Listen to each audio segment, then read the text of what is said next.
Welcome acolytes to my knowledge thirsty ghouls. Today we're reacting to Raf Says Dessous, Localizers,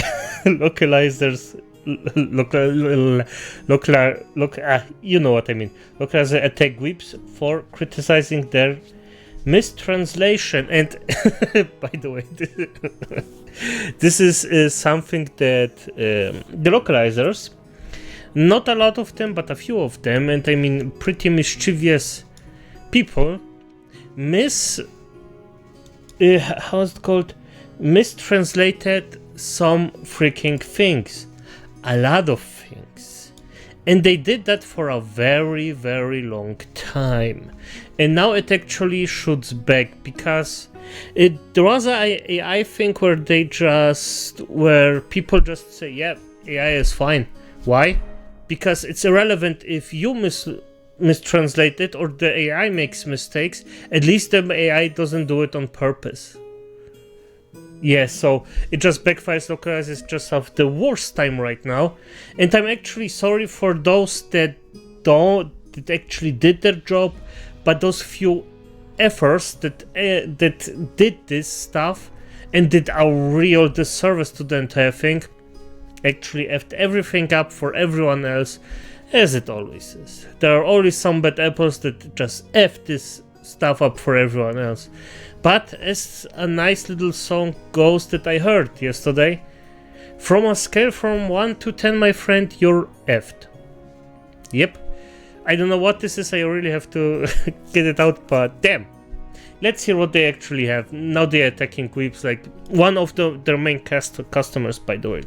Yeah, just say. Here. So today we have another round of localizer related drama to cover because localizers have been going fully mask off over the past couple of days and have even gone as far as to blame supposed Weebs for their own mistranslations and the fact that their jobs are currently being threatened by AI. Now that's a set of topics we... Yeah, and by the way, I'm gonna just say it. F them. F those that actually mistranslated. I really want their freaking names and just ignore everything they translate and just say, well, you picked the wrong freaking translator. It is what it is. Oh yeah, and this girl, by the way, she already quit, but this was one of the most toxic, absurdly toxic people that actually did things with the translation, like most egregious things.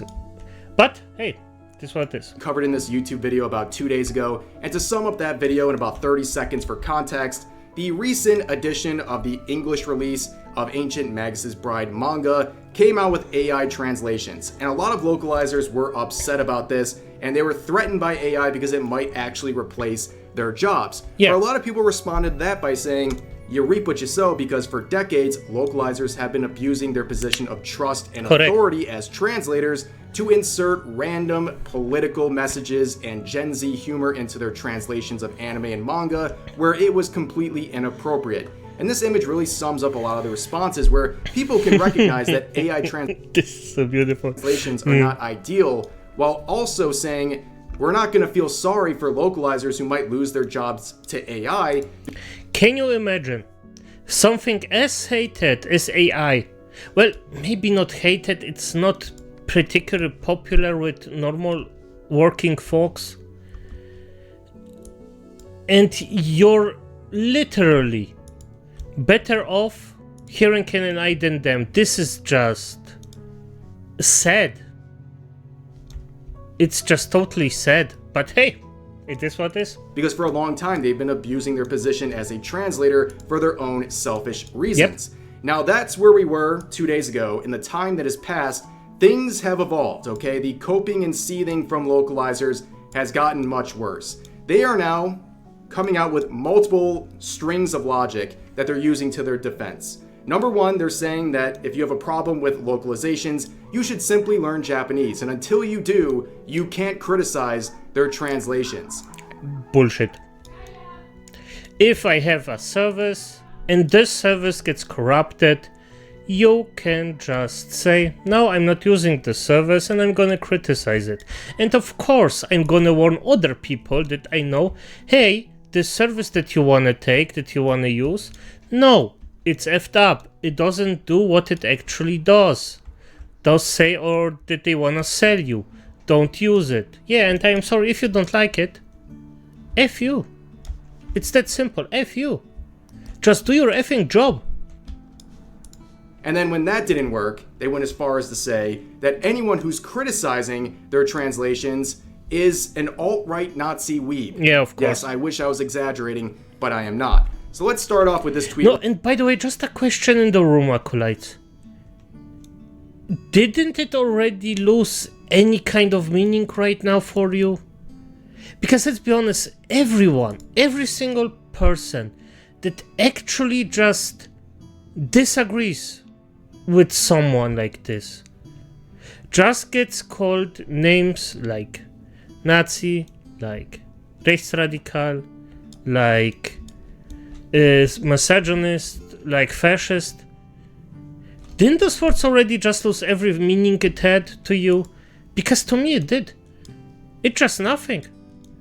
If I get called that, I'm just like, oh, okay. It's just like, it's just meaningless right now. We actually, in my opinion, we need new words that have the same meaning for it, because it's so worthless. But that's just my opinion, by the way. But I also think I'm right. Right here it says, people who aren't multilingual just should not talk about translation. Well, I'm not even multilingual, I'm freaking triplelingual. So yeah, F you. Literally impossible to have an informed opinion. 3 years of language class in high school isn't multilingual. Now I have a good metaphor for this situation that I think applies really well. So if you go to a restaurant... Nah, I taught English and German. I learned it by myself, and I teach it to myself. It's just...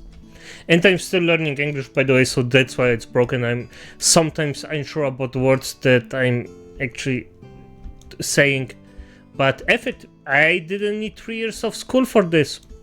And especially, I actually don't need 3 years of school to freaking misrepresent or mistranslate something extremely easy. Right? And you order a steak medium rare. You don't have to be a chef to understand that the cook messed up when that steak comes back charred to a crisp. True. Just like if you look at localization of anime and manga, you don't need to speak Japanese to know things like this are garbage. Translations like this and localizations like this... Okay. Mansplaining are unpopular with the ladies, you know. A man would... are garbage. And you don't have to speak... dwells on the part is not popular with the ladies. Japanese to recognize that. And a lot of people have been responding to this user saying, 15 years of anime translation and subtitling. Just because languages do not translate and conjugate one-to-one, and some cultural references fall flat, doesn't mean you need to fill a script with Chungus Among Us Riz Skibidi Toilet. And that's really, I mean, it's a bit of an exaggeration, but it does hold true. A lot of these things that these localizers are fighting for are completely useless translations and insertions of Gen Z humor that don't do anything. They don't provide any sort of benefit to the translation. And you can see... It's not even the culture that they represent. Because most people hate those fuckers.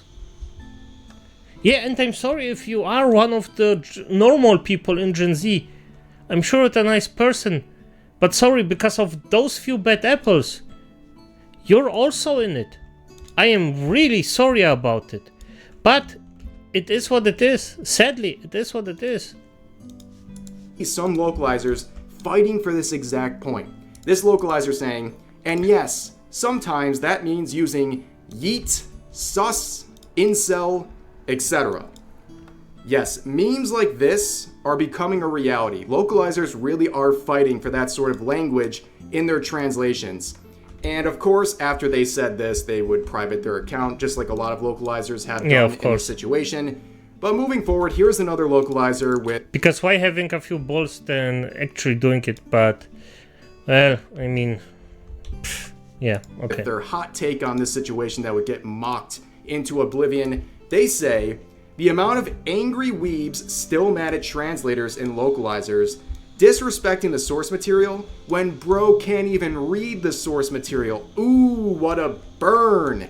except this is totally tone deaf and you're mocking your own audience. So here's some of the replies. This one ratioing them saying, enjoy losing your job to AI. Nothing of value will be lost. Yeah, do you guys see why it's hard to feel bad for localizers losing their jobs to AI when they're mocking their own consumers? Here's another reply saying, you can read the source material and still can't do your job. Oof. Here's a tweet with a picture of those replies saying, imagine how awful the localization is that someone who can't even speak the language can tell the translation is inaccurate, with 6,000 likes on this tweet. Absolutely brutal. And it just goes to messages like this. Yeah. And I'm gonna be honest, it's brutal and freaking beautiful. I love it. It's such a disaster. And it just brings upon so much bad. And it's just, in a way, it's just, It's so disgustingly funny for me. Localizers saying things like, how can you know the translation is inaccurate if you don't know Japanese? And then you see examples of localization saying things like, bruh moment. Like, it's very obvious that these things are not correct translations, and basically these localizers are taking advantage of their position of trust and authority to add these in. For what reason? Nobody knows. Maybe it's just a power trip. That's probably what a lot of this is, but anyways, this person, of course, has me blocked. Just like virtually every single one of these localizers has me on Twitter. I'm blocked by basically all of them. And I bring this up because here's another localizer who has me blocked, and there's going to be a reason for this. And, just wait a minute and you'll see why. So this person was actually included in the last video where they were dismissing criticism of bad localizations as people being afraid of the presence of gay characters in a story. And that these people don't... Ugh, come on.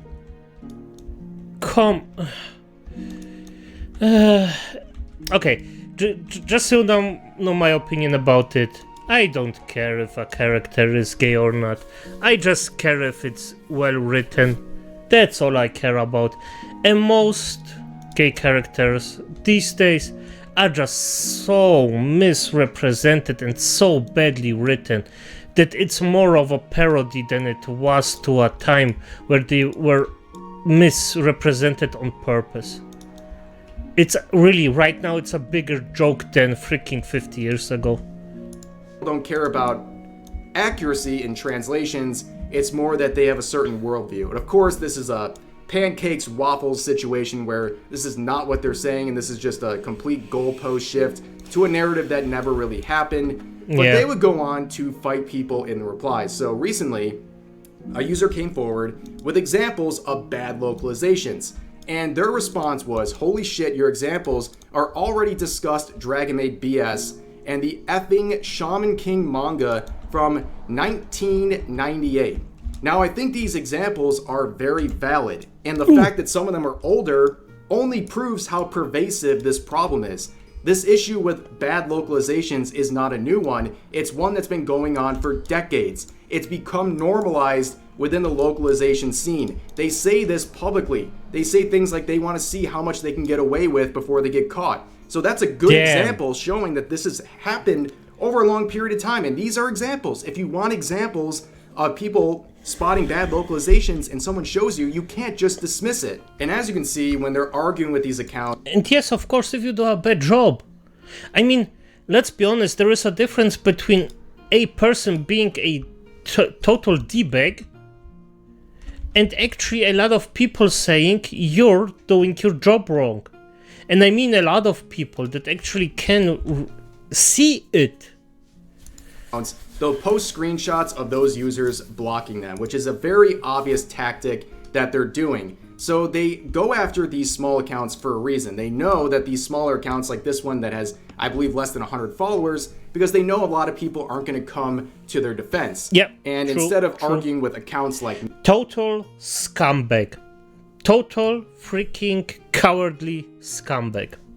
Me that are larger, they block me to avoid any sort of criticism from a larger account with a larger follower base that will go to their tweets and criticize them. And I think it's a very obvious form of deflection. They're trying to keep within their echo chamber and only go after small targets they know they can gang up on very fast, because a lot of these localizers have tens of thousands of followers. Well, before I left their account, I saw that they retweeted this banger. It says, check the timeline of every one of the angry weebs in my mentions, and you'll find virulent racism, homophobia, and trans hate. That should tell you something. Oh boy, the goalpost shift, ladies and gentlemen. You might recognize this Jay Allen person. So they are the person behind the Unseen Japan account. And I'm sure a lot of you have seen this at some point, because this account is an L factory when it comes to takes involving anime, manga, and Japanese culture. Okay. Now, they would I've make never seen this absolutely scorching hot take shortly after saying, anyway, it's clear that woke localizers is based on maybe 5% actual translation errors, generous, and 95% right-wingers pushing a fascist agenda of erasure. Liberalism exists in Japan, feminism exists in Japan, queerness exists in Japan. Deal with it. Deal with it. Yeah, of course, what's the message here? Fellas, is it fascism to want proper translations in anime and manga? Yeah, this is a goofy tweet and a lot of people are making fun of it. And recognizing this account, I quoted them with this, saying, this is the same guy who was mocked on Japanese television after he tried to shut down a blood drive because it used a smug picture of Uzaki-chan. Yes, this actually happened back in 2019. Unseen Japan was very upset about a Red Cross blood drive that featured this image of Uzaki. If you don't have problems in your life, just find some. John. Unseen Japan saw this picture of a fully clothed anime girl and went, humana, humana, humana, humana. Oh god, it's so overly sexualized. It's literally just a smug picture of Uzaki-chan. And to his horror, he was mocked on live Japanese television by a program he admits he likes because they knew how ridiculous this whole effort was on his behalf. And it was absolutely hilarious to see this happen back in 2019. But he would make some more tweets, and before we get to those, people would mock this whole situation because, guys, this is not about fascism and all this sort of stuff they're trying to say. It's all about translations. That's all this is. People just want a proper translation. This isn't some alt-right plan. This isn't some conspiracy. It's just about getting proper translations. So they would also go on to say, we steal your copyrighted works all the time. Isn't something I'd brag about, but you do you suppose. And you might recognize this localizer from earlier in the video. They're basically calling anyone complaining about bad localizations Karens, and that they should just make the translations themselves if they know so much about Japanese culture, where this user says, well, this is why people pirate these sorts of things. And yeah, as this user would respond, there's a very simple response to what they're saying. They wouldn't have to do it if the official translators did their job properly, and the fans are willing to buy products if they are good quality. And it goes back to the classic anti-piracy tactic. If you don't want people to pirate your content, make good content. It's as simple as that. But they would go on to say another tweet saying, this is the crux of the issue. People don't understand what translation is. Translation's goal is to make another language comprehensible in the target language. If you want to know how Japanese people talk, learn freaking Japanese. And then they would make another tweet saying, damn. Yeah, that's a problem. That's your job. That's your job, and you're failing at it. You're failing at it miserably. And it is what it is. Posting in Japanese really pisses off the fascists. Think I'll do it more often. You know he typed this tweet, hit sent tweet, and then immediately huffed his own farts. Like, this guy is so full of himself, it's actually hilarious. But moving on, I want to close this video with one last little interaction. So, you can see a string of conversation here, basically people talking about localizations and how they understand that things can't be one-to-one translated in every situation, but they just don't want irrelevant jokes and things like that inserted into localizations. Where a localizer would respond with this. I've had to take matters into my own hands with some pretty sexist jokes, not even coming from villains or characters already set up as terrible, and I don't regret it. A lot of text is written by 50-year-old men, and you get some dust in there, it helps no one to keep it. Now, the response to this tweet is refreshing. 103 quotes versus 5 likes. This is a real localizer, by the way, one that is self-admitted in their bio, and this really sums up this whole situation. Localizers and their supporters have gone fully mask off. They will not accept any criticism. They will literally die on this hill, even if it means they're going to be replaced by AI because they can't provide professional translations in their works. But you know what? As always, you reap what you sow. But that's going to do it for this video. I hope you guys enjoyed. Please share all of your thoughts about today's topics in the comment section down below, and I'll see you guys next time. Damn. Yeah. And as it is, I actually agree in a lot of this. Like, yeah, ref. How can two minds be so similar? But, well, I guess it is what it is. And I think, yeah, I'm gonna stop right now. Good night, Acolytes.